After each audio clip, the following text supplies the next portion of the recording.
안녕하세요. 오늘은 정말 흥미로운, 아니, 어쩌면 좀 무서운 이야기를 해볼까 합니다. 바로 파일 흔적 하나 없이 여러분의 리눅스 서버를 완벽하게 장악하는 마치 유령 같은 악성 코드에 대한 이야기인데요.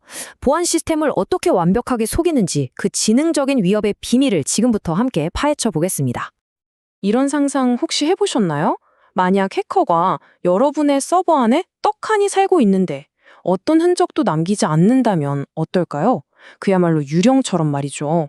상상만 해도 좀 섬뜩하지 않나요? 바로 그 유령의 이름이 오늘 우리가 추적할 섀도우 HS, 즉 섀도우 HS입니다. 이건 그냥 평범한 악성 코드가 아니에요. 완전히 새로운 종류의 리눅스 위협 프레임워크라고 할 수 있습니다. 자, 섀도우 HS가 왜 그렇게까지 위험한지 이해하려면 이걸 먼저 알아야 합니다. 바로 파일리스 악성 코드라는 개념인데요. 말 그대로예요.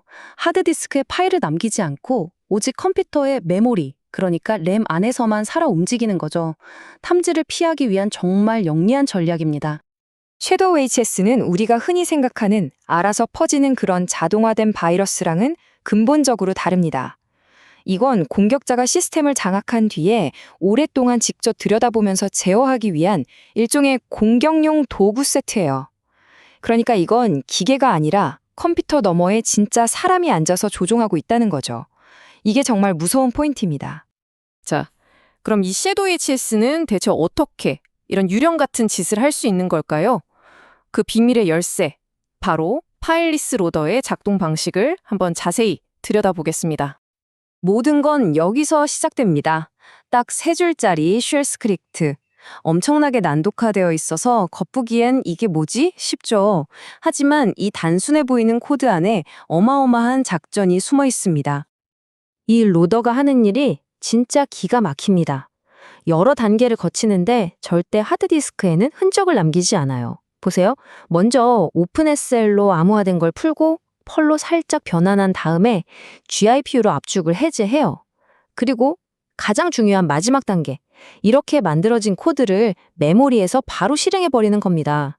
파이프라인처럼 쭉 이어지니까 중간에 뭐가 남을 틈이 없는 거죠. 완벽한 은닉 기술입니다. 바로 이 명령어가 이 공격의 교활함을 딱 보여주는 부분이에요. 오픈SSL. 이거 원래 암호화할 때 쓰는 정상적인 도구거든요. 근데 공격자는 이걸 이용해서 마치 열쇠로 자물쇠를 풀듯이 숨겨둔 악성 코드를 깨우는 거죠. AESL 256CBC 같은 아주 강력한 암호화까지 써가면서요. 우리가 쓰는 도구를 거꾸로 우리를 공격하는 데 쓴다는 게 핵심입니다. 여기서 진짜 은폐 기술이 2가지나 나옵니다. 첫째는 실행 위치. proc/pid/fd/라는 아주 특별한 곳에서 실행되는데 여긴 파일 시스템이 아니라서 흔적이 안 남아요. 둘째는 RGB 스푸핑이라는 기술로 자기 이름을 바꿔버리는 거예요. 프로세스 목록을 딱 봤을 때 SSHD네? 하고 그냥 넘어가게 만드는 거죠. 이 2개가 합쳐지니까 이건 뭐 완벽한 투명 인간이 되는 겁니다.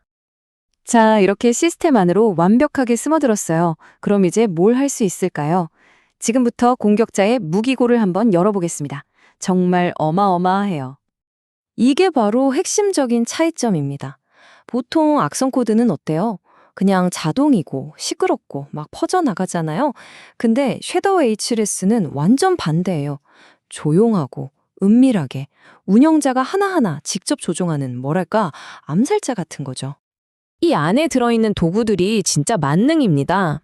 평소엔 조용히 잠복해 있다가 공격자가 일어나! 하면 그때부터 활동을 시작하죠. 예를 들면 AWS나 SSH 접속 정보를 싹 훔쳐내고 러스트 스캔 같은 걸로 주변 서버들을 정찰해서 옆으로 옮겨가기도 하고요. 심지어 여러분 컴퓨터 자원으로 XMI그 돌려서 몰래 코인 채굴까지 합니다. 더 놀라운 건 킨슨 같은 다른 악성 코드가 있으면 걔네들을 청소해서 자기 영역을 확보하기까지 해요. 아주 영악하죠. 그리고 정말 중요한 게 뭐냐면 이 악성 코드는 애초부터 보안 프로그램이 깔려있는 방어가 잘 된 기업 환경을 타겟으로 만들어졌다는 거예요. 어차피 백신 있겠지라는 걸 다 예상하고 들어오는 겁니다.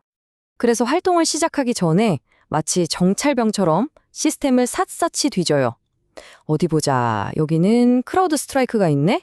저기는 마이크로소프트 디펜더가 있고 이런 식으로 주요 보안 솔루션들을 먼저 싹 파악하는 거죠. 그리고 그 감시망을 피해서 움직일 최적의 경로를 찾는 겁니다. 적을 먼저 파악하는 아주 지능적인 녀석이죠. 자, 이제 이 녀석의 하이라이트입니다. 가장 정교하고 무서운 기술. 어떻게 데이터를 아무도 모르게 훔쳐나가는지 한번 보시죠. 데이터를 훔칠 때도 평범한 길로 가지 않아요. GS 소켓이라는 특수한 터널을 이용하는데요. 이게 뭐냐면 정상적인 프로그램들이 서로 대화하는 것처럼 위장해서 비밀 통로를 만드는 거예요.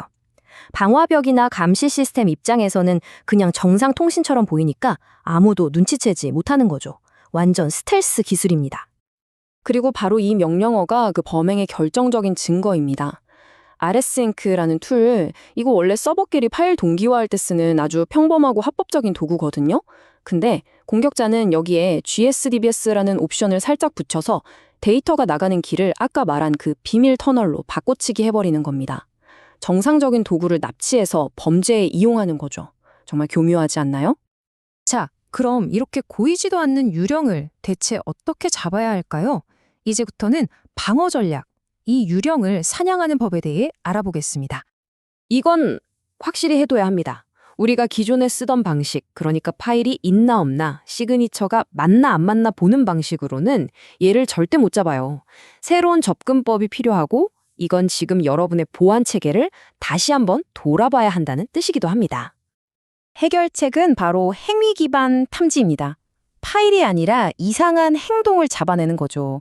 예를 들면 /프로크, /바렌츠에게 PD, /fd/ 같은 이상한 경로에서 뭔가 실행된다? 이건 메모리 공격의 강력한 신호예요. 또 프로세스 목록을 봤는데 이름이랑 실제 하는 짓이 다르다. 즉 RGV 스푸핑이 의심된다? 바로 잡아내야죠.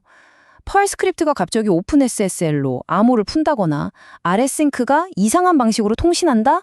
이런 행동 하나하나를 포착해서 경고를 울려야 합니다.